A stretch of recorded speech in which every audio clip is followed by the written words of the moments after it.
Hi guys, in today's video I'm going to show you how you can open Wise bank account.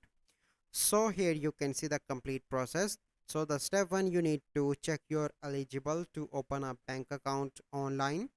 So first you need to check your eligibility in that you are eligible to open bank account or not.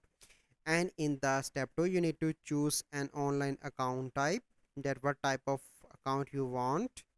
And online saving account, you have an option business account, so it is up to you which account you want to choose.